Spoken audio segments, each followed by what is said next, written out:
एक व्यंग आप तक पहुंचाता हूं नेताजी की भूख और प्यास कि पिछली बार सोचा था मृदुभाषी होंगे नन्ही बालाओं से। पिछली बार सोचा था मृदुभाषी होंगे नन्ही बालाओं से, इसलिए लाद दिया था लोगों ने गुलाब की मालाओं से और पहुंचाया था संसद में तालियों से, तब गुंजाई थी संसद इन्होंने गालियों से।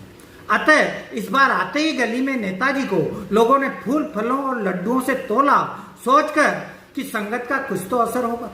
मगर नेताजी पर तो होना जाना क्या था, लड्डू सारे जहरीले हो गए। दूसरी गली के कुछ उत्साही युवकों ने सोचा देश पर कर्जा बहुत चढ़ गया है, थोड़े बहुत सिक्कों से ही नेताजी की भूख मिट जाएगी। सोचकर नेताजी को सिक्कों से तोल दिया, मगर जब उन्हीं सिक्कों की थैलियां आई तो छीना झपटी में आधी फटी और आधी ही मदिरा बट पाई। मिटाने को नेताजी की भूख और प्यास जब सभी हो चुके पूर्णतः हताश, तो कुछ देशभक्तों ने रक्तदान शिविर खोल दिया और सोचकर कि मिट जाएगी इनकी खून पीने की प्यास, रक्त से ही नेताजी को तोल दिया।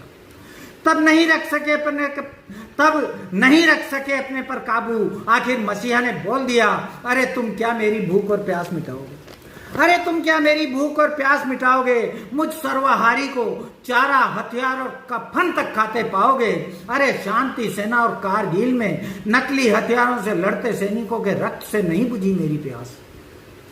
कि कारगिल और शांति सेना में नकली हथियारों से लड़ते सैनिकों के रक्त से नहीं बुझी मेरी प्यास, और बोधरा की जलती ट्रेनों से भी बढ़ता ही रहा मेरा विश्वास।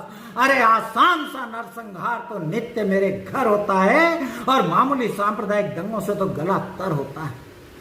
पीढ़ियां गुजर जाएगी तुम मुझे तृप्त नहीं कर पाओगे, पीढ़ियां गुजर जाएगी तुम मुझे तृप्त नहीं कर पाओगे, और मेरे इस स्वागत सत्कार में अपनी गांठ का भी गंवाओगे। मेरे इस स्वागत सत्कार में अपनी गांठ का भी गंवाओगे। मेरे इस स्वागत सत्कार में अपनी गांठ का भी गंवाओगे।